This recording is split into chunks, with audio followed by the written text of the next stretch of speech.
हाँ, तो बेसिकली हम लोग का चल रहा था अपील एंड रिवीजन। तो हम लोग यहाँ पर पढ़े क्या थे, हम एक बार ब्रीफ समरी देते हुए स्टोरी को आगे करते हैं। इसमें होता क्या है अपील में, जब हम लोग को असेसिंग ऑफिसर मतलब joint commissioner, assistant commissioner, deputy commissioner या फिर कोई भी इनकम टैक्स ऑफिसर अगर हम लोगों को किसी भी तरीके का नोटिस भेज देता है तो इन लोगों को हम लोग असेसिंग ऑफिसर कहते हैं। तो कोई भी असेसिंग ऑफिसर अगर हम लोगों को कोई नोटिस भेज देता है और हम लोगों को वो नोटिस एक्सेप्ट नहीं करना है, मतलब हम लोग को बोलना है कि नहीं ये वाला चीज हम एक्सेप्ट नहीं करते हैं, तो इसके लिए वो क्या करेगा, जस्टिस के लिए वो क्या करेगा, वो CITA के पास जाएगा। CITA फॉर अपील, वो CIT अपील में जाएगा और ये उसको जाना पड़ेगा। जब उसको असेसिंग ऑफिसर नोटिस भेजा है उसके विदिन 30 डेज के अंदर उसको CIT अपील में जाना पड़ेगा और जाकर वो वहां पर बोलेगा कि मेरे को ये चीज का इशू है, तो CIT उसका वो चीज का कंक्लूजन निकालेगा। अगर उसको CIT के कंक्लूजन पे भी ऑब्जेक्शन है, उसको CIT का कंक्लूजन भी नहीं मानना है, तो फिर वो ITAT के पास जाएगा। ITAT के पास जाने के बाद डिपेंड करता है कि उसका क्वेश्चन ऑफ लॉ है कि क्वेश्चन ऑफ फैक्ट है। अगर क्वेश्चन ऑफ लॉ है तो ITAT उसको हाई कोर्ट भेज देगा। अगर हाई कोर्ट से भी उसको ऑब्जेक्शन है तो फिर वो सुप्रीम कोर्ट में जाएगा। सुप्रीम कोर्ट का डिसीजन अल्टीमेट डिसीजन होगा, फाइनल डिसीजन होगा। सुप्रीम कोर्ट के बाद वो और किसी के पास नहीं जा पाएगा। पर अगर उसका क्वेश्चन ऑफ फैक्ट है तो फिर ITAT ही उसका डिसीजन कर देगा। अब क्वेश्चन क्या है, अब है कि बेसिकली कौन सा चीज के लिए हम लोग AO का कौन सा नोटिस के ऊपर अपील नहीं कर सकते। मतलब AO अगर हम लोग को नोटिस भेजता है और इन 5 मैटर पे भेजता है तो हम लोग कोई अपील नहीं कर सकते, हम लोग को असेसिंग ऑफिसर का बात मानना ही होगा। अगर नोटिस आया है interest under section 234A, 234B या 234C के लिए, मतलब हम एडवांस टैक्स टाइम पे नहीं भरे हैं या फिर हम रिटर्न फाइल टाइम पे नहीं किए हैं, ये सब रीजन से मेरा इंटरेस्ट लग रहा है, तो को अपील हम नहीं कर सकते। दूसरा है सेक्शन 264, 264 को आगे पढ़ेंगे, सेटलमेंट कमीशन को भी आगे पढ़ेंगे और एडवांस रूलिंग के लिए भी हम नहीं कर सकते। ITAT में अगर क्वेश्चन ऑफ फैक्ट हो गया है तो नहीं कर सकते। क्यों नहीं कर सकते, क्योंकि यहाँ पे ये सुपीरियर है। ITAT में क्वेश्चन ऑफ फैक्ट में ITAT ही सुपीरियर है, इसके बाद हम और कहीं जा भी नहीं सकते। और क्वेश्चन ऑफ लॉ में सुप्रीम कोर्ट के आगे हम जा भी नहीं सकते। अब आता है CIT में हम लोग अपील कैसे करेंगे, मतलब how to proceed, what is the procedure. तो अगर हम लोग को CIT अपील में फाइल करना है तो विदिन 30 डेज करना होगा। मतलब जिस दिन असेसिंग ऑफिसर का नोटिस हम लोग को मिला उस दिन से 30 दिन के अंदर हम लोगों को ये अपील करना होगा। इसके लिए हम लोग फॉर्म नंबर 35 फिलअप करेंगे। उसके साथ हम लोग अपना मेरा जो इशू है हम वो पूरा लिख कर देंगे। उसके बाद मेरा ग्राउंड ऑफ अपील देंगे कि मेरे को क्या प्रॉब्लम है, हम किस ग्राउंड पे बोल रहे हैं कि मेरा बात सही है, वो लिख के देना होगा। ऑर्डर ऑफ असेसिंग ऑफिसर, उसका जो ऑर्डर आया है उसके ऊपर उसका नोटिस देंगे, कॉपी देंगे, उसका एक फीस पे करना पड़ेगा, दैट इज 250 और 500 व्हाटएवर, वो फीस हम लोग को भरना पड़ेगा। इन सब को मिलाकर हम लोग कहते हैं MOA। अब इसके बाद क्या है, जजमेंट अगर वो पास करता है तो वो विदिन 1 ईयर पास कर देगा। इस टाइम को हम लोग एडवाइजरी टाइम कहते हैं। ये जो टाइम होता है 1 ईयर, इसको हम लोग एडवाइजरी टाइम कहते हैं। एडवाइजरी टाइम क्यों कहते हैं, क्योंकि 1 ईयर फिक्स नहीं है। अगर CIT अपील को लगता है कि उसको 1 साल से और ज्यादा टाइम चाहिए तो वो ले सकता है। मतलब अगर अपील को CIT अपील को लगता है कि उसको डिसीजन देने के लिए 1 साल से ज्यादा का वक्त चाहिए तो वो ये टाइम ले सकता है, इसलिए 1 ईयर एडवाइजरी टाइम है। अब क्वेश्चन आता है कि हम कौन से ऑर्डर्स के लिए फॉलोइंग ऑर्डर, मतलब following orders that can be appealed against CIT appeal. CIT appeal में हम लोग कौन सा नोटिस लेकर जाते हैं, मतलब असेसिंग ऑफिसर हम लोग को नोटिस भेजता है तो हम लोग सीआईटी अपील के पास जाते हैं। तो कौन कौन से रीजन से जाते हैं? Order passed by assessing officer, अगर वो मेरे को स्क्रूटिनी असेसमेंट के लिए बोला है, बेस्ट जजमेंट असेसमेंट के लिए बोला है, असेसमेंट और रीअसेसमेंट प्रोसीड्यूर, सर्च वारंट अगर मेरे नाम पे निकला है, ऐसा अगर कुछ भी चीज, या मेरे किसी चीज को सीज कर ले रहा है, गवर्नमेंट बोला है असेसिंग ऑफिसर कि मेरे किसी प्रॉपर्टी को या एसेट को वो सीज कर लेगा, इसके ऊपर प्रॉपरली एक चैप्टर है, वहां डिटेल में पढ़ेंगे कैसे करता है, बट यहाँ पे सिर्फ वर्ड समझ रहे हैं कि सीजर मतलब किसी चीज को सीज कर लेता है, जब्त कर लेता है। तो इन सब के लिए अगर मेरे को नोटिस आया है तो हम सीआईटी अपील में जा सकते हैं। फिर टीडीएस सिर्फ ये सेक्शन, टीसीएस का सिर्फ ये सेक्शन के लिए नोटिस आया है, रेक्टिफिकेशन ऑर्डर आया है, तो ये सारे रीजन से हम जा सकते हैं।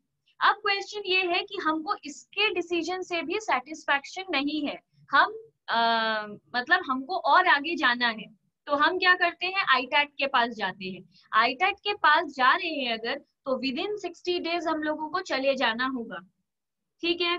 अच्छा, ये जो वो चीज हम लोगों को भेजता है, ये हम लोग को डुप्लीकेट में भेजना पड़ता है, मतलब इन सारी चीजों का 2 कॉपी भेजना पड़ेगा, क्योंकि वो लोग जेरोक्स नहीं करेंगे, हम ही लोग को 2 कॉपी उन लोगों को देना है। अब आईटैट के पास हम लोग अपील करते हैं, तो आईटैट में होता क्या है, आईटैट में प्रैक्टिकली बेंच कहते हैं, बेंच होता है, पैनल ऑफ जजेस होते हैं, वहां 2 जज होता है, 2 मेंबर होता है, जो जुडिशियल मेंबर होता है वो एडवोकेट होता है, कम से कम 10 साल प्रैक्टिस किया हुआ रहता है, वो उसको जुडिशियल मेंबर बनाते हैं। और जो यहाँ पे अकाउंटेंट मेंबर है वो कोई सीए होना चाहिए, सीए भी कौन सा, जिसने 10 साल कम से कम प्रैक्टिस किया है, प्रैक्टिस करना मतलब अपना खुद का फर्म खोल के रखा है 10 साल तक। तो यहाँ अकाउंटेंट का मतलब है सीए होना चाहिए, जुडिशियल मेंबर होना चाहिए, इसके लिए एडवोकेट होना होगा उसको, मतलब एलएलबी कंप्लीट होना चाहिए।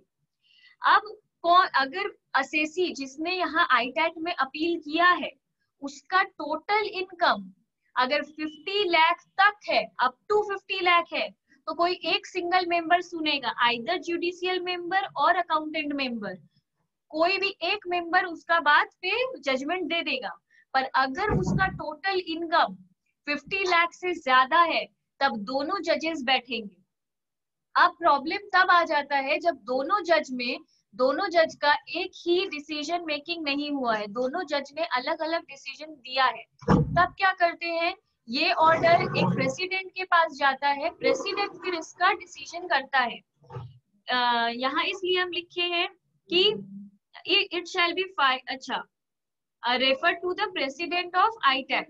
उसके बाद क्या है, यहाँ अगर हम लोग अप्लाई करते हैं तो 60 डेज तक कर लेना होगा, मतलब जिस दिन सीआईटी अपील का नोटिस आया, जजमेंट आया, उस दिन से 60 डेज तक यहाँ पे हम लोग को अप्लाई कर देना पड़ेगा। तो अब यहाँ पे बोल रहा है 60 डेज के अंदर हम लोग को आईटैट में अपील कर देना है, जिस दिन सीआईटी अपील का नोटिस मिला उस दिन से 60 डेज के अंदर आईटैट में अपील कर देना है। आईटैट में अपील करने का भी सेम रूल है जैसे सीआईटी अपील में करते हैं, कोई डिफरेंट रूल नहीं है, सिर्फ एक डिफरेंस है, उसमें फॉर्म नंबर 35 फिलअप करते हैं, इसमें फॉर्म नंबर 36 फिलअप करेंगे। और दूसरा डिफरेंस है, उसमें ये सारा सेट का सारा डॉक्यूमेंट का डुप्लीकेट भेजते हैं, मतलब 2 कॉपी भेजते हैं, इसमें सब कुछ ट्रिप्लीकेट में होना चाहिए, इसमें सब कुछ का हम लोग 3 कॉपी भेजेंगे, 3 सेट बनाकर देंगे। आईटैट में जो जजमेंट वो लोग देता है वो विद इन 4 इयर्स देता है, ये एडवाइजरी टाइम नहीं है, एडवाइजरी टाइम नहीं है, मतलब विद इन 4 इयर्स ही देना होगा, वो लोग कोई भी रीजन से ये टाइम लिमिट को एक्सटेंड नहीं कर सकता। When more than 2 judges are required, कभी कभी क्या होता है, प्रेसिडेंट अवेलेबल नहीं है, मतलब कोई भी रीजन से प्रेसिडेंट, देखो प्रेसिडेंट के पास मैटर कब जाता है, जब 2 जज में पैरिटी नहीं आया है, मतलब दोनों जज अलग अलग बात पे डिसीजन ले लिया है, तब प्रेसिडेंट का जरूरत पड़ता है। पर अगर 2 जज से ज्यादा का रिक्वायरमेंट ही है, मतलब 2 जज फैसला ही नहीं कर पा रहा है, तब 2 से ज्यादा आ जाता है, 7, 9, 10 जज बैठ कर डिसीजन मेकिंग करता है, और तब उस पूरा सेट को हम लोग स्पेशल डिवीजन कहते हैं। तो स्पेशल डिवीजन क्या है, जब 2 जज से डिसीजन मेकिंग हो ही नहीं पा रहा है, अलग अलग होगा तब प्रेसिडेंट आएगा, पर दोनों जज डिसीजन मेकिंग ही नहीं कर पा रहा है, मतलब वो लोग सफिशिएंट ही नहीं है, तब हम लोग स्पेशल डिवीजन रखते हैं। उसके बाद आता है कौन से ऑर्डर के लिए हम लोग आईटैट में अपील करेंगे। जैसे सीआईटी का अपना लिस्ट था, इसका अपना लिस्ट है। अगर सीआईटी के अपील के ऑर्डर के बाद ऑब्वियसली इसके पास हम लोग आएंगे। फिर order of assessing officer passed on the basis of dispute resolution panel. अगर डिस्प्यूट रेजोल्यूशन पैनल के बेसिस पे असेसिंग ऑफिसर ने कोई भी डिसीजन मेकिंग किया है, ये डीआरपी क्या है? डीआरपी एक ऐसा पैनल है जिसमें 3 सीआईटी अपील बैठता है। डीआरपी क्या है? जिसमें 3 सीआईटी अपील बैठता है। ये डीआरपी का अगर डीआरपी के ऊपर, मतलब डीआरपी का अगर कोई नोटिस आया है और उसके ऊपर असेसिंग ऑफिसर ने कुछ भी रेजोल्यूशन या कोई भी नोटिस पास किया है, तो हम लोग आईटैट के पास जा सकते हैं।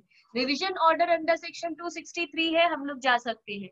Any order of CIT, CIT का कोई भी आदमी हम लोगों को अगर नोटिस भेज दिया है, मतलब chief commissioner of income tax, director of income tax, director general of income tax, कोई भी तरीके का सीआईटी अगर हम लोग को नोटिस भेजा है, तो हम लोग आईटैट के पास जा सकते हैं।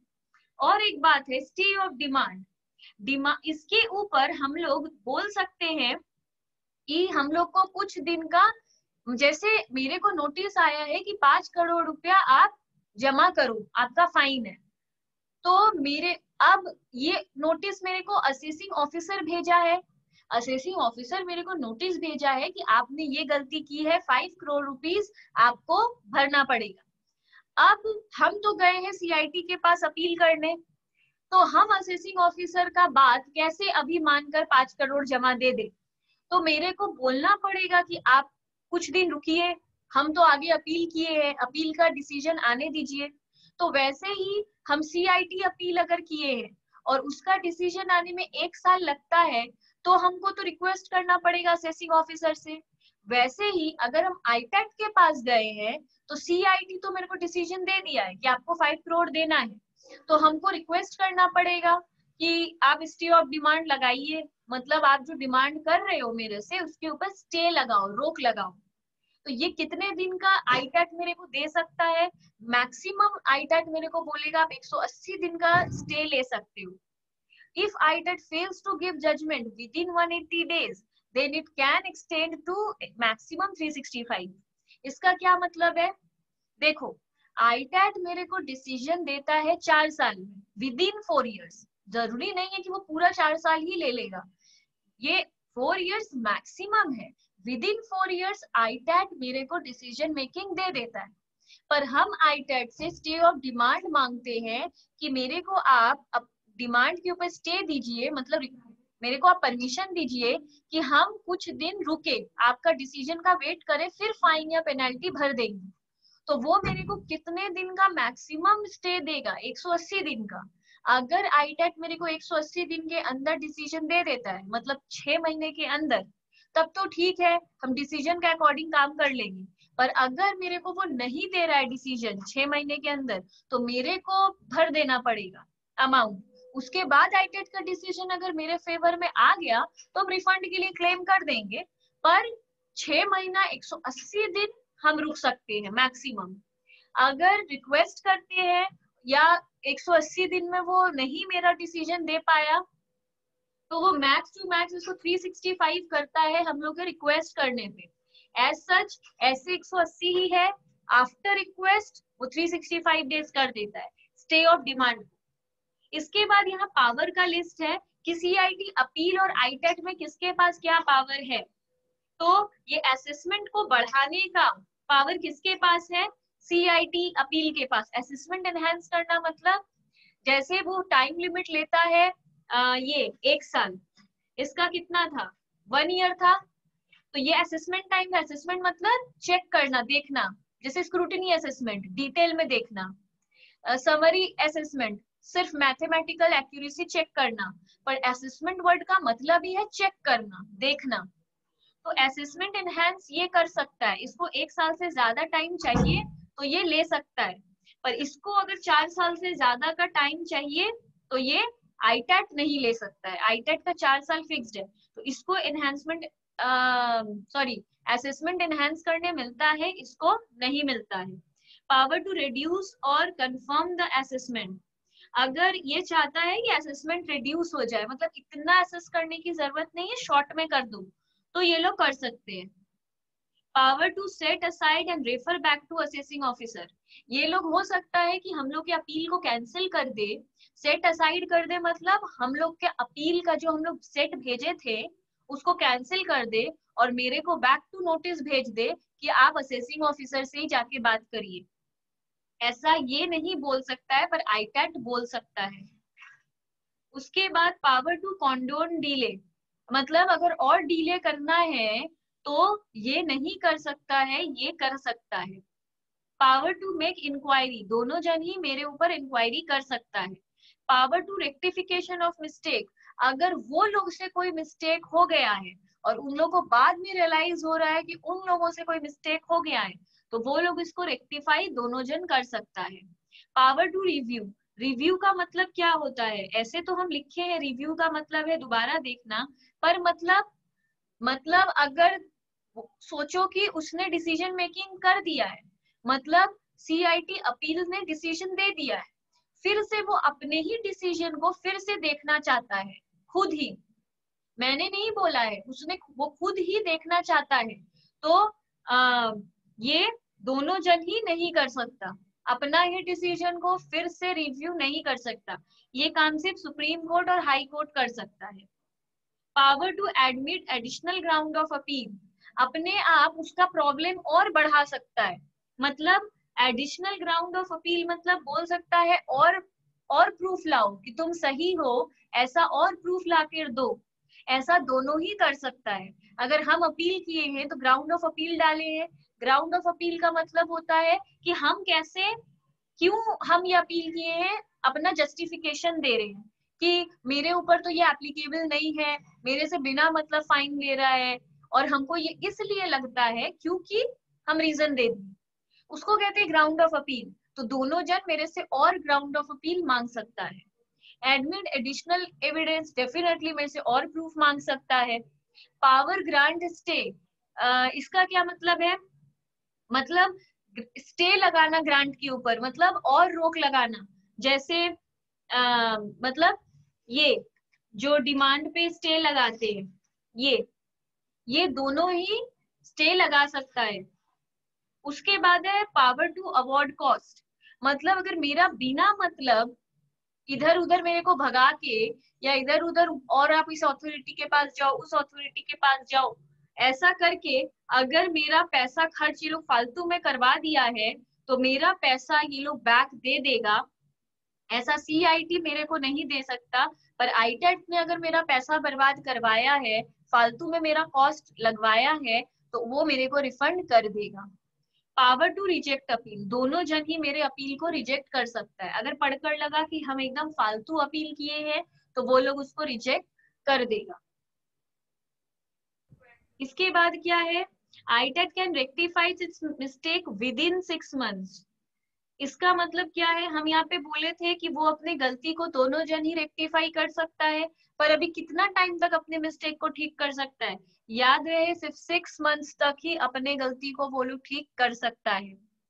उसके बाद एक क्वेश्चन आया दिसंबर 2018 में 4 मार्क्स का, सिर्फ सीआईटी अपील का फीस पूछा है, तो ये वाला आईटेट का हम लोग लिखेंगे ही नहीं, सिर्फ सीआईटी अपील का हम लोग ये वाला ऐसे ही डिट्टो ऐसे ही हम लोग प्रेजेंट करेंगे, कोई सेंटेंस नहीं बनाना है, बिल्कुल ऐसे ही फॉर्म में प्रेजेंट करना है। इसके बाद हम लोग को दिया है सेक्शन 263, ये सेक्शन 263 किस चीज के ऊपर है, देखो जब भी ये अपील ये सब करते, अपील खत्म हो गया है, हम लोग रिवीजन में आ गए हैं, जो अब इस चैप्टर का नाम है अपील, रेक्टिफिकेशन और प्रोविजन। रेक्टिफिकेशन भी हम लोग पढ़ लिए कि कैसे रेक्टिफाई करेगा, कौन रेक्टिफाई करेगा, 6 months के अंदर रेक्टिफाई करेगा, all these things.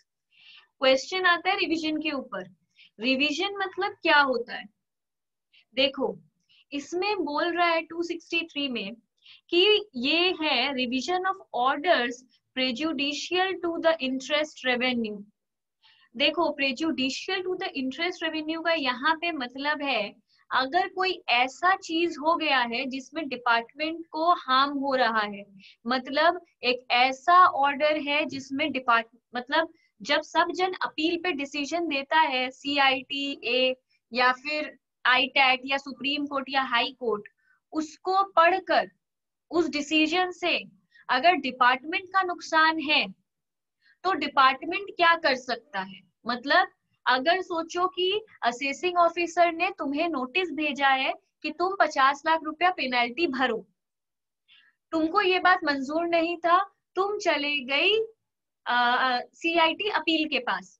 CIT appeal के पास गए तो CIT अपील ने मेरे डिसीजन में, मेरे फेवर में डिसीजन दे दिया है। असेसिंग ऑफिसर को इससे प्रॉब्लम है, असेसिंग ऑफिसर को लगता है कि ये सही नहीं है, डिसीजन उसके राइट में, उसके हक में होना चाहिए था, ये CIT अपील ने रॉन्ग डिसीजन किया है। ये किसका नुकसान हो रहा है? डिपार्टमेंट का नुकसान हो रहा है, असेसिंग ऑफिसर का। असेसी का नुकसान तो है नहीं, मेरा तो फायदा है। तो असेसिंग ऑफिसर के अगर नुकसान हो रहा है, उसे पसंद नहीं आया है डिसीजन, तो अब वो जो अपील के ऊपर ऊपर फायर बैक करेगा, मतलब उसके ऊपर जो वो करेगा वो रिवीजन ऑफ ऑर्डर है। मतलब ऑर्डर को अब वो चेंज करना चाहता है। तो क्या होगा? CIT can call for and examine the records for any proceeding। अच्छा, एक बात याद रहे, CIT अपील और CIT दोनों अलग अलग चीज है। ये CIT मेरा एडमिन है, मतलब यहाँ पे जो CIT रहता है ये एडमिन रहता है। तो याद रहे ये CIT है, CIT अपील नहीं। तो CIT can call for and examine the records of any proceeding in which order has been passed by an AO which is erroneous, prejudicial to the interest of revenue। मतलब assessee इसमें बोल रहा है कि अगर कोई भी तरीके से प्रॉब्लम अराइज हो रहा है, नुकसान हो रहा है, तो CIT क्या करेगा? फिर से बुलाएगा, फिर से सारा रिकॉर्ड चेक करेगा असेसी का। असेसी का सारा, क्योंकि हम तो रिवीजन के लिए अप्लाई कर दिए हैं, रिवीजन के लिए अप्लाई हुआ है, तो वो फिर से असेसी को बुलाएगा, सारा रिकॉर्ड मंगवाएगा और फिर से सबको देखेगा कि वो एररनियस है, मतलब क्या कोई गलती हुआ है या क्या असेसी का कोई नुकसान हो रहा है, आराम से देखेगा। An opportunity of being heard must be given to assessee. Assessee को प्रॉपर सुना जाएगा, मतलब बोला जाएगा कि आप कुछ भी बोलना चाहते हो। Revision under section 263 can directly appeal in ITAT। अब अगर हम लोग को रिवीजन 263 अप्लाई करना है तो हम लोग ITAT के पास डायरेक्टली जाते हैं, कोई भी हायरार्की फॉलो नहीं करना पड़ता है। Revision under section 263 directly ITAT के पास लेके जाते हैं। इसलिए यहाँ पे हम लिखे थे कि revision of order under section 263 मतलब कौन सा चीज हम डायरेक्टली ITAT के पास ले जा सकते हैं। ये लिस्ट था कि हम कौन सा चीज के लिए ITAT के पास डायरेक्टली जा सकते हैं। इसमें एक पॉइंट था रिवीजन ऑर्डर अंडर सेक्शन 263, वही है ये कि हम डायरेक्टली जा सकते हैं इसके पास, ITAT के पास। The time limit to pass such order by CIT is 2 years from the end of financial year in which original order of assessing officer was passed। देखो अब क्या होता है, सिंपल हम एक बात बोलते हैं, अगर हम लोग को असेसिंग ऑफिसर कोई भी नोटिस भेजता है तो हम लोग के पास दो रूट होता है। पहला, हम लोग अपील कर लें, दूसरा हम लोग रिवीजन में चले जाएं।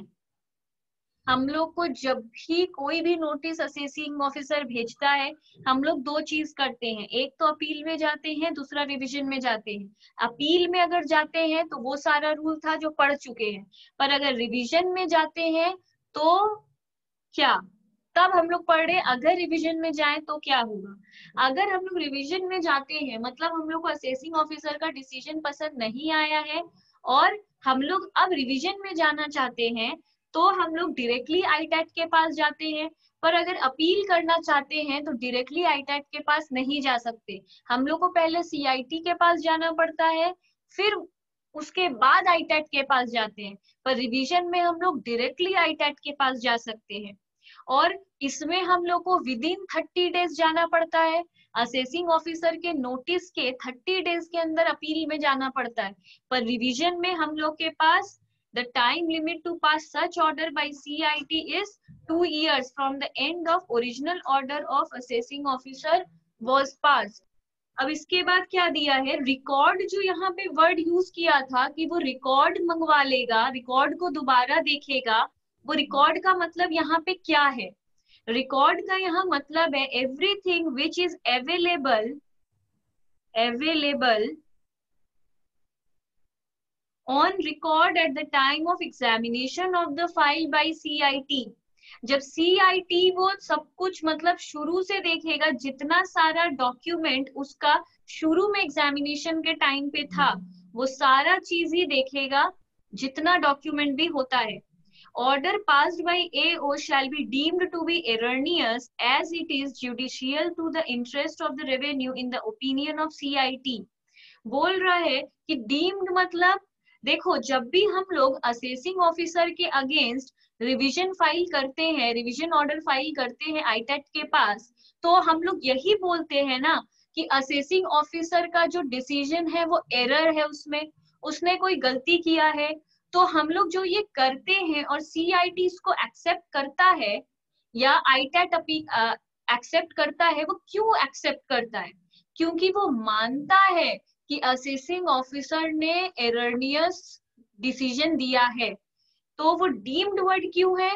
क्योंकि वो लोग ये मानता है कि ये रॉन्ग है, इसलिए एक्सेप्ट करता है हम लोगों के रिवीजन ऑर्डर को। Order passed without making inquiries or verification which should have been made।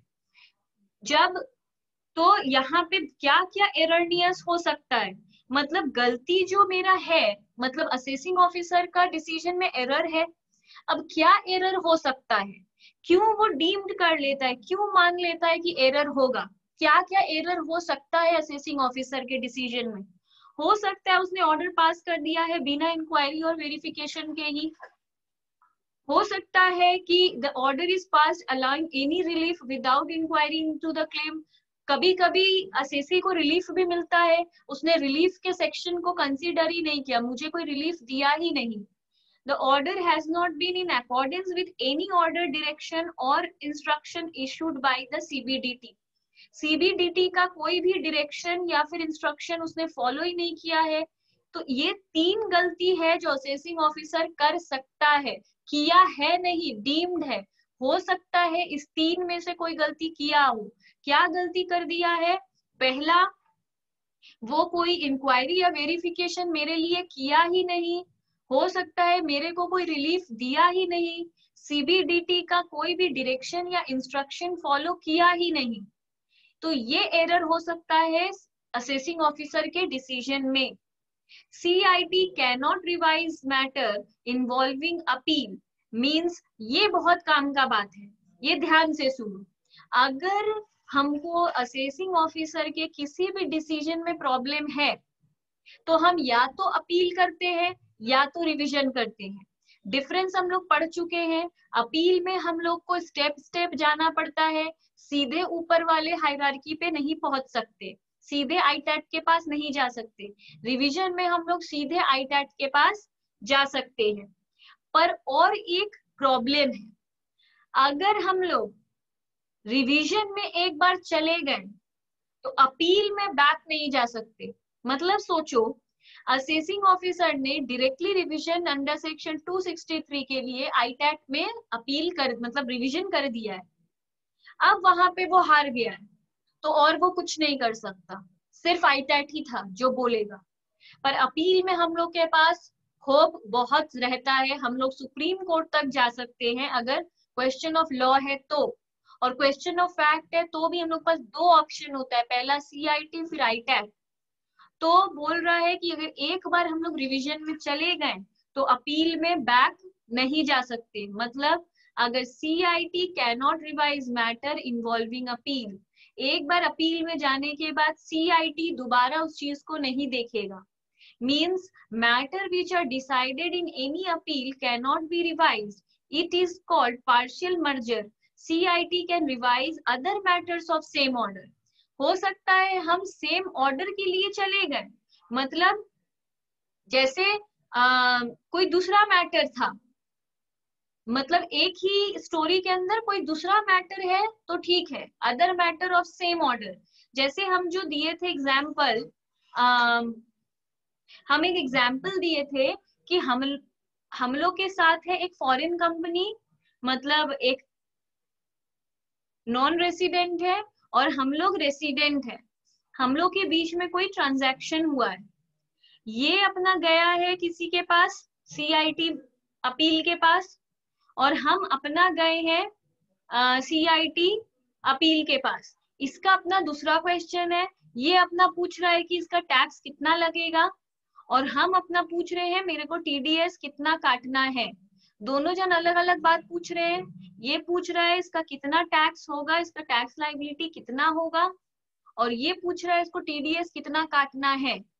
दोनों अपना सीआईटी के पास अलग अलग अपील किया है। सोचो ये इसमें हार गया, टैक्स लायबिलिटी ये कम भर दिया था, इसको नोटिस आ गया कि आप इसको नॉन रेसिडेंट इंडियन था, इसको पता नहीं था कि इंडिया में कितना टैक्स भरना है, ये गलत टैक्स भर दिया है, कम टैक्स भर दिया है। असेसिंग ऑफिसर इसको नोटिस दे दिया है कि आप कम टैक्स भरा है आपने, आपको और टैक्स भरना है। तो ये सीआईटी से वही चीज पे अपील किया है कि असेसिंग ऑफिसर इससे ज्यादा टैक्स मांग रहा है, क्यों ये ज्यादा टैक्स देगा। ये अपना पूछ रहा है कि असेसिंग ऑफिसर मेरे को बोला कि आपने कम टीडीएस काटा है तो आपको और टीडीएस काटना चाहिए था, अब आपने काटा नहीं है टीडीएस तो आप मुझे अपने पॉकेट से दो। तो ये सीआईटी के पास अपील किया है कि ये गलत है। तो अब सोचो ये अपना हार गया, तो पर सोचो ये अपना इसका कुछ भी हुआ, ये अपना नहीं हुआ, जो भी हुआ टैक्स लायबिलिटी के साथ जो भी हुआ, अगर ये हार जाता है तो इसको टीडीएस ज्यादा देना पड़ेगा। तो आर क्या किया, आर फिर से उस एनआरआई के पास गया और जाके बोल रहा है कि हम आपसे टीडीएस कम काटे थे, अब मुझे टीडीएस देना पड़ रहा है, हम अपील भी कर चुके हैं पर हम हार गए हैं, मुझे टीडीएस ज्यादा देना पड़ेगा, तो आप मुझे और पैसा दीजिए। तो नॉन रेसिडेंट बोल रहा है कि हम और पैसा नहीं देंगे, टीडीएस का मैटर तो था ही नहीं। तो ये जो नॉन रेसिडेंट इंडियन है, अब हम लोग जो है इंडियन जो है वो इससे मांग रहा है और पैसा मांग रहा है टीडीएस के लिए, तो नॉन रेसिडेंट इंडियन फिर से सीआईटी में अपील कर सकता है टीडीएस के लिए कि मेरे से ज्यादा टीडीएस मांगा जा रहा है। तो ये मैटर तो सेम ही है, पर तो ऑर्डर सेम ही है पर डिफरेंट मैटर है। पहले इसका मैटर था टैक्स लायबिलिटी, अब इसका मैटर है टीडीएस, पर ऑर्डर सेम है। सेम ऑर्डर के लिए मतलब इसने भी उसी चीज के लिए अप्लाई किया था, अब ये भी उसी चीज के लिए पूछ रहा है, तो मैटर सेम है पर सॉरी ऑर्डर सेम है पर मैटर अलग है नॉन रेसिडेंट का। पहले नॉन रेसिडेंट का मैटर था टैक्स लायबिलिटी, उसके बाद उसका मैटर है टीडीएस। तो इसमें सिंपली बोल रहा है कि एक बार अगर इसमें बोल रहा है matter which are decided in any appeal, अगर एक बार किसी अपील में मैटर डिसाइड हो चुका है, कैन नॉट बी रिवाइज, वो दोबारा चेंज नहीं होता है। मतलब एक बार अगर इसको बोल दिया है कि आपको और टीडीएस भरना है तो ये और दोबारा चेंज नहीं होगा। इसको कहते हैं partial merger. CIT can revise other matters of same order. Same order का कोई और बात है तो पूछ लो। मैम देखो हम तुमको बिना एग्जाम्पल के सिंपली समझाते हैं। अगर एक बार सीआईटी जो सीआईटी है उसने एक बार कोई ऑर्डर पास कर दिया है, ऑर्डर पास्ड है, तो पहला बात ये अब रिवाइज नहीं होगा, ये रिवाइज नहीं होगा। पहले एक बार समझ जाना है कि ये रिवाइज नहीं होता है। रुको तो अगर सीआईटी ने कोई भी ऑर्डर पास कर दिया है तो वो रिवाइज नहीं होता है। रिवाइज नहीं होता है मतलब चेंज नहीं होता है। ऑर्डर पास हो गया, सीआईटी का नहीं समझ में आ रहा है, आगे चल जाओ, पाईटेट के पास चले जाओ, सीआईटी और उसको दोबारा चेंज नहीं करता है। तो ये इसको कहते हैं हम लोग पार्शियल मर्जर।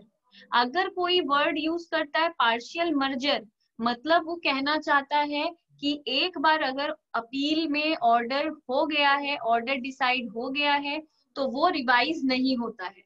इसको टेक्निकल वर्ड में कहते हैं पार्शियल मर्जर, कि matter which are decided in any appeal can not be revised. अगर एक बार ये ऑर्डर पास हो गया है किसी अपील में, तो ये रिवाइज नहीं होगा। इसको एक वर्ड में कहते हैं पार्शियल मर्जर। पर CIT can revise other matters of same order. अब इसी ऑर्डर से रिलेटेड तुम्हारा कोई और क्वेश्चन है, पहला तुम्हारा टॉपिक था अगर टीडीएस, तो सेम ही ट्रांजैक्शन है, ट्रांजैक्शन सेम है, पर तुम्हारा पहले मैटर क्या था, पहले तुम्हारा मैटर था टीडीएस, टीडीएस वाला चेंज नहीं हुआ। तो अब दूसरा क्वेश्चन पूछ सकते हैं टैक्स लायबिलिटी से रिलेटेड, तो ऑर्डर सेम ही है, मतलब सेम मैटर पे, मतलब यहाँ मैटर नहीं है, ट्रांजैक्शन बोल सकते हैं, सेम ऑर्डर मतलब यहाँ transaction, same story, story same होगा, स्टोरी हम लोग का सेम होगा, पर मैटर अलग हो सकता है। पहले टीडीएस से रिलेटेड था, अब टैक्स लायबिलिटी से रिलेटेड है, पर ट्रांजैक्शन सेम है, मेरा और तुम्हारा ही ट्रांजैक्शन है। इसके बाद बोल रहा है सेक्शन 264 क्या है, 264 है 263 छोड़कर बाकी सारा ऑर्डर, मतलब जो भी ऑर्डर कवर नहीं होता है 263 में, वो कवर होता है 264 में। अब ये क्या मतलब हुआ, यहाँ मतलब हुआ कि यहाँ पे prejudicial to the interest revenue word किसके लिए था, डिपार्टमेंट के लिए था।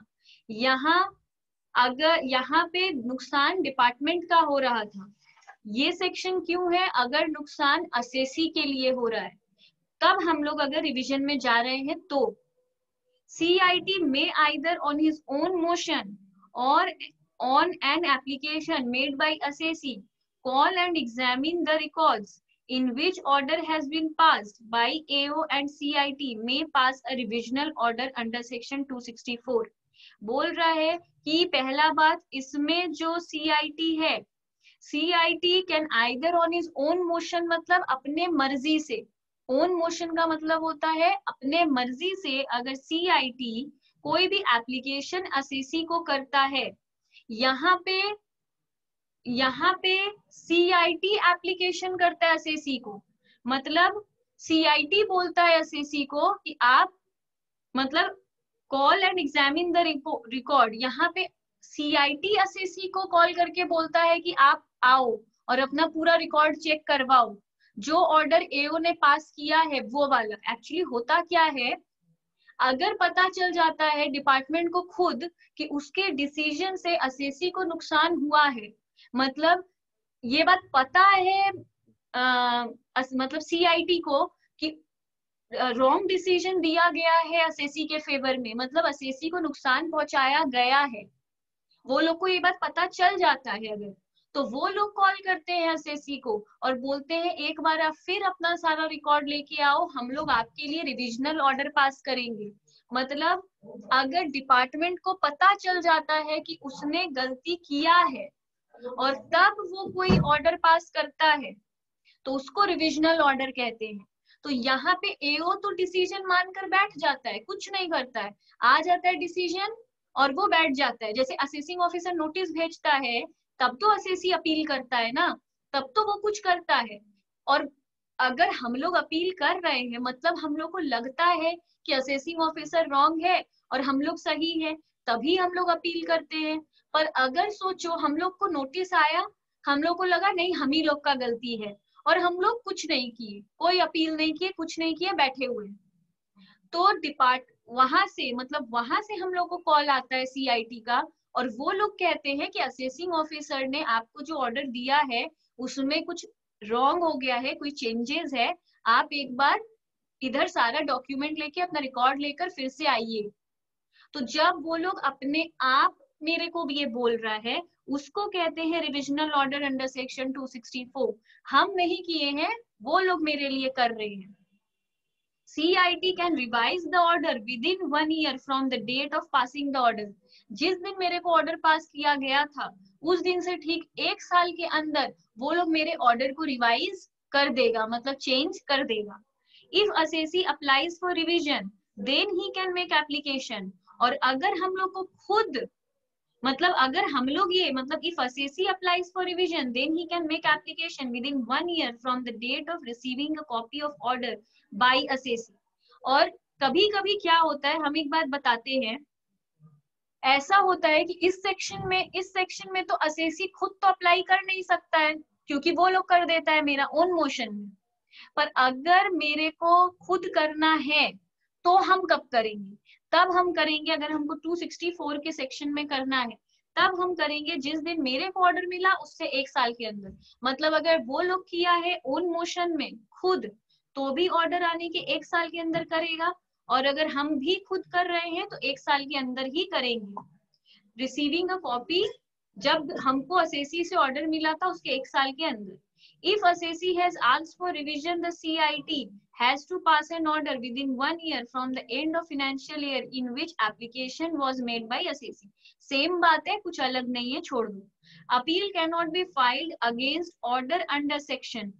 अगर मेरे को 264 का डिसीजन पसंद नहीं आया, रिवीजन करने के बाद भी मेरे को डिसीजन पसंद नहीं आया, तो हम और कुछ नहीं कर सकते, ये नॉन अपीलेबल है। अगर रिवीजन अंडर सेक्शन 264 में हम फाइल किए और मेरे को ये डिसीजन मेकिंग पसंद नहीं आया, तो हम और कहीं पे भी अपील नहीं कर सकते, ये फाइनल डिसीजन होगा।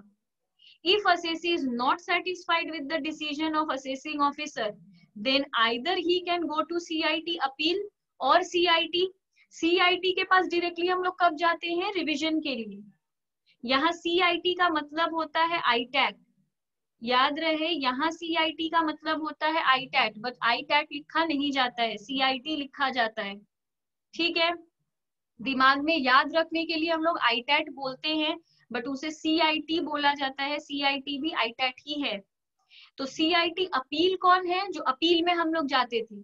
और यहाँ क्या है? रिवीजन में। जो हम अभी बोले कि या तो हम लोग असेसिंग ऑफिसर के डिसीजन के बाद अपील में जाएं या रिवीजन में जाएं, तो अपील में जाएंगे तो CIT अपील के पास जाना होगा, और अगर रिवीजन में जाएंगे तो CIT के पास जाना होगा, मतलब ITAT। Not to both of them, हम लोग दोनों चीज नहीं कर सकते कि अपील भी कर दिए रिवीजन भी कर दी। Not even for different matter, different matter है, जैसे इसमें था ना, अदर मैटर के लिए जा सकते हैं। जैसे सेम चीज हुआ, TDS के लिए चले गए अपील के पास और टैक्स लायबिलिटी के लिए चले गए रिवीजन में, ऐसे नहीं कर सकते। तो डिफरेंट मैटर है तो भी नहीं जा सकते। It means assessee can go for appeal और रिवीजन, वो या अपील में जाए या रिवीजन में जाए। एडवाइस क्या है? अगर तुमसे पूछता है केस स्टडी देने के बाद कि वो तुमसे पूछ रहा है कि उसको अपील करना चाहिए कि रिवीजन करना चाहिए, लिखा कि assessee is confused what he shall do, he shall go to for appeal और फॉर रिवीजन, एडवाइस, ऐसा अगर कोई क्वेश्चन आता है तो when assessee is confused to whom he shall go for, उसको किसके पास जाना है, अपील और revision, he shall always go for appeal, उसको हमेशा अपील में जाना चाहिए। because here he has an option to go for further appeal to ITAT, High Court, Supreme Court। अगर वो अपील करता है CITA के पास तो वो ITAT के पास भी जा सकता है, हाई कोर्ट भी जा सकता है, सुप्रीम कोर्ट भी जा सकता है। So the question is when an assessee go for revision, तो क्वेश्चन आता है कि फिर कोई जाएगा ही क्यों रिवीजन में? Answer is when time limit for appeal has been expired, that is within 30 days। अब देखो, अपील करने के लिए उसको असेसिंग ऑफिसर के नोटिस के 30 दिन के अंदर अपील करना पड़ता है, और रिवीजन करने के लिए उसके पास 1 साल का टाइम होता है। तो अगर वो 30 दिन के अंदर अपील नहीं कर पाया तो अपील का तो उसके लिए ऑप्शन ही गया, वो अपील कर ही नहीं सकता। तो फिर वो क्या करता है? रिवीजन में चला जाता है। इसमें हम लोग का क्या आता है? सेक्शन 158A में ये special provision for avoiding repetitive appeal. देखो इसमें होता क्या है, जैसे हम लोग एक PGBP जो पढ़ते हैं डायरेक्ट टैक्स में, उसमें रहता है अलाउेबल एक्सपेंडिचर, डिसअलाउड एक्सपेंडिचर। जैसे रहता है कि हम लोग सोचो कोई ट्रांजैक्शन है, हमको एग्जाम्पल नहीं पता अभी, बट सोचो मेरा कोई ट्रांजैक्शन है, 5 लाख का एक खर्च है जो हमको लगता है कि ये अलाउेबल होना चाहिए, पर हम एवरी ईयर रिटर्न फाइल करते हैं और एवरी ईयर इनकम टैक्स से मेरे को असेसिंग ऑफिसर नोटिस भेज देता है कि आपका ये एक्सपेंडिचर अलाउेबल नहीं है, वो डिस अलाउड कर देता है। जब इनकम मेरा कोई भी एक्सपेंस को वो डिस अलाउड कर देगा तो मेरा प्रॉफिट बढ़ जाएगा, मेरा प्रॉफिट बढ़ने से मेरे को ज्यादा टैक्स देना पड़ेगा, मेरा पीजीपीपी में ज्यादा प्रॉफिट आ जाएगा, एक्सपेंस को ऐड बैक कर देगा। तो और मेरे को लगता है कि ये गलत है, वो एक्सपेंस मेरे को मिलना चाहिए लेस करने के लिए, क्यों बार बार ऐड बैक करा देता है उसको डिस अलाउड करके। तो एवरी ईयर वो क्या करता है, हम रिटर्न फाइल करते हैं, वो मेरा डिस अलाउड का मेरे को नोटिस भेज देता है और फिर मेरे को बोलता है आप इसके ऊपर टैक्स एक्स्ट्रा भरिए।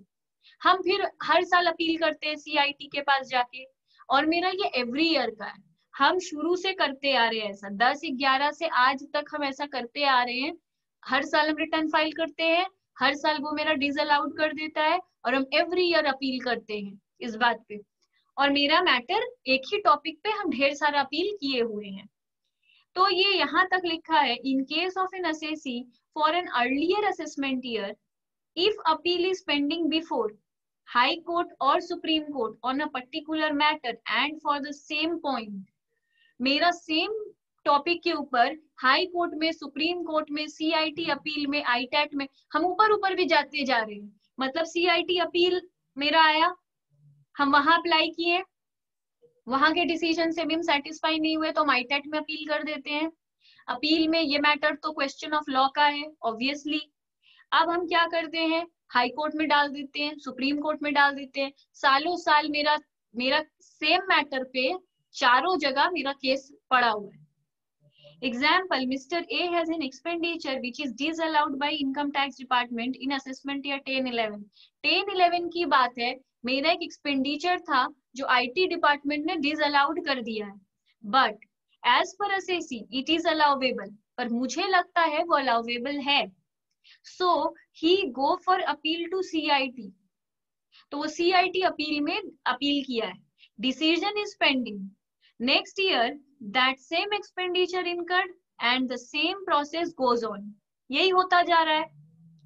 इन असेसमेंट ईयर 2021 मेरे को जजमेंट फाइनली कब मिलता है, 2021 में, मतलब इस साल। The judgment passed that expenditure is disallowed in the favor of assessing officer. Then what about previous cases? अब हुआ क्या, अल्टीमेटली डिसीजन आ गया है in the favour of assessing officer, expense disallowed ही हो गया और डिसीजन चला गया असेसिंग ऑफिसर के केस में, फेवर में। अब मेरे को इस साल तो टैक्स भरना ही है, 10/11 से जितना एक्सपेंडिचर डिसअलाउड वो किया है सबके ऊपर मेरे को टैक्स भरना है। मतलब इस साल अगर आ गया है कि मेरे को 10,000 रुपया टैक्स भरना है, तो 10 साल का 1,00,000 रुपया मेरे को टैक्स भरना है।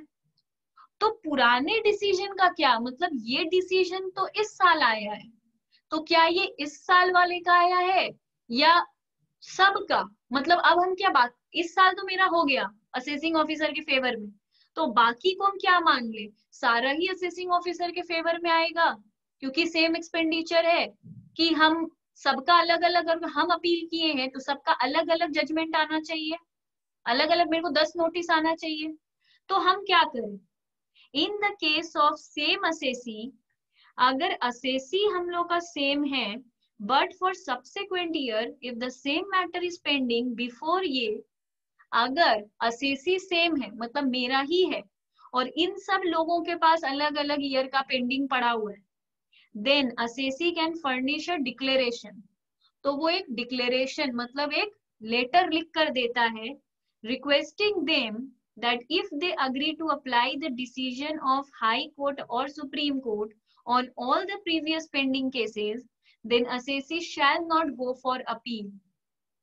तो वो बोलता है कि अगर आप लोग ये जो वो डिक्लेरेशन देता है वो ये हाई कोर्ट या सुप्रीम कोर्ट को देता है और बोलता है कि अगर जितना भी मेरा सेम टॉपिक के ऊपर पड़ा हुआ है पेंडिंग अपील, अगर सबका डिसीजन सेम ही आप लोग देने वाले हो तो ये मेरे को आप अभी बता दो, हम फर्दर अपील में नहीं जाएंगे। मतलब सोचो कि मेरे को तो अल्टीमेटली सुप्रीम कोर्ट बोला होगा कि आपको टैक्स देना पड़ेगा, आपका एक्सपेंडिचर डिसअलाउड है, ठीक है। खाली एक डिसीजन के लिए मेरे को बोल दिया, खाली एक पेंडिंग केस के लिए मेरे को बोल दिया, बाकी 9 पेंडिंग केस 9 साल का और पड़ा हुआ है सीआईटी के पास, कुछ आईटेट के पास, कुछ हाई कोर्ट के पास।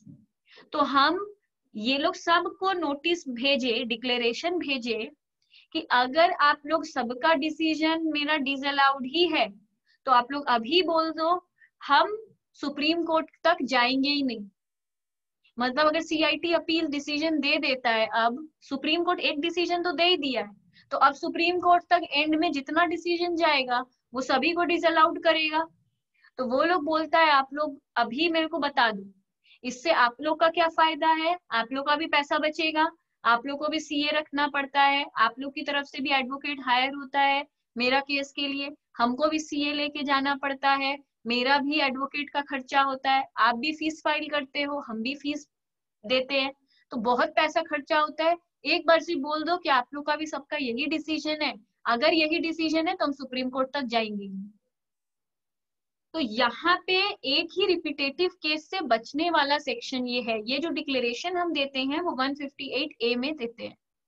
अब इसमें हम लोग को बोल रहा है 158AA में appeal by department and question of law, ये QOL का मतलब है क्वेश्चन ऑफ लॉ,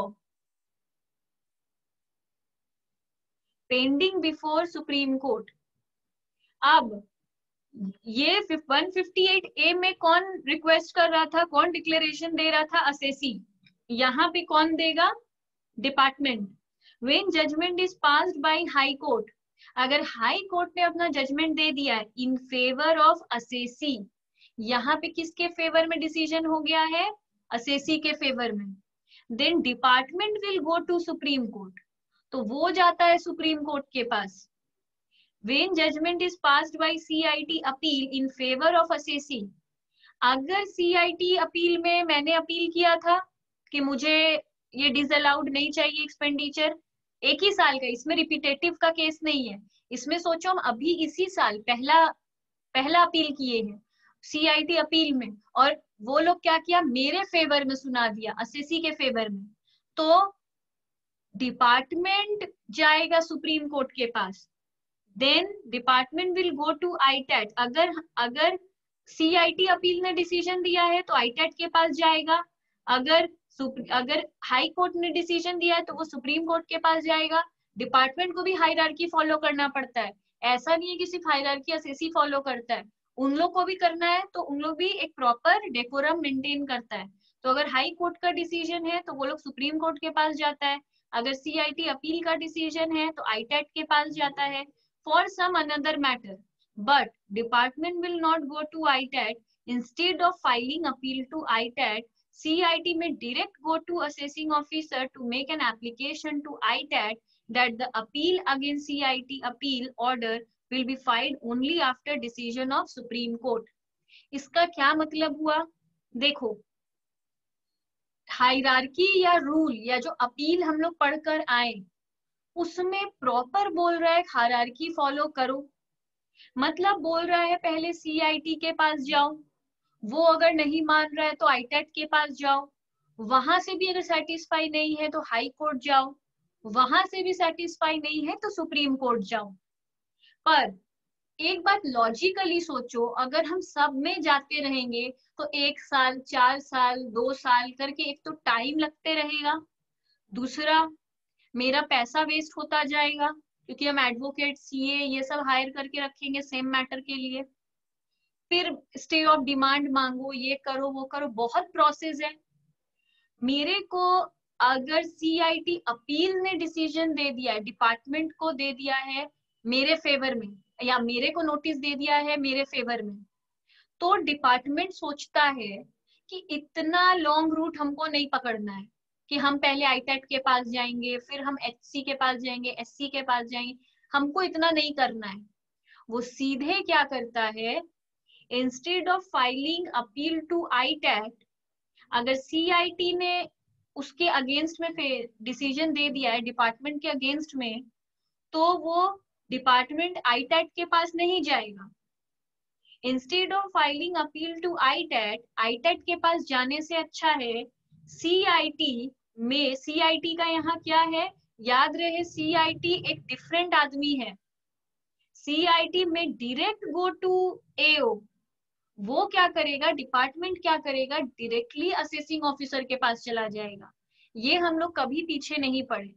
देखो रूल कहता है सीआईटी अपील के बाद हम लोग को जाना है आईटैट के पास। हम लोग को मतलब यहाँ डिपार्टमेंट जाएगा, यहाँ तो हम लोग के फेवर में हुआ है, हम लोग क्यों जाएंगे, हम लोग नहीं, डिपार्टमेंट जाएगा। तो सीआईटी अपील को जाना चाहिए आईटैट के पास, आईटैट के बाद एचसी, एससी के बाद SC.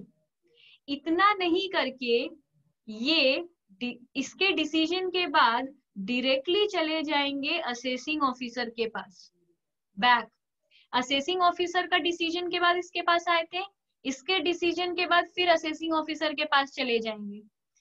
To make an application to ITAT, इसको बोलेंगे कि आप एप्लीकेशन करो इसको।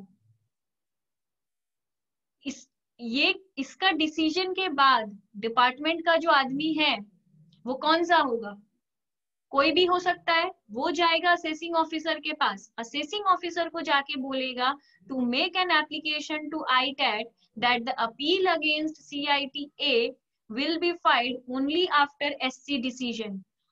असेसिंग ऑफिसर को जाके बोलेंगे कि आप आईटैट से पूछो कि अगर उसका भी यही डिसीजन है, मतलब अगर इसका डिसीजन भी असेसी के फेवर में है तो हम लोग भी बैक ले लेंगे, हम लोग आगे नहीं जाएंगे और हम लोग को भी अपील नहीं करना है। पर अगर आपका डिसीजन हम लोग के फेवर में है तो हम जाएंगे सुप्रीम कोर्ट में अप्लाई कर देंगे। पर अगर डायरेक्टली सुप्रीम कोर्ट में फिर वो अप्लाई करेगा तो उसको इस सेक्शन का हेल्प लेना पड़ेगा कि आईटैट ने भी परमिशन दे दिया है। यहाँ वो अपील नहीं कर रहा है, सिर्फ एप्लीकेशन कर रहा है। इसको बोल रहा है कि तुम उससे जाके पूछ लो। CIT can direct go to only after receiving an acceptance from assessee।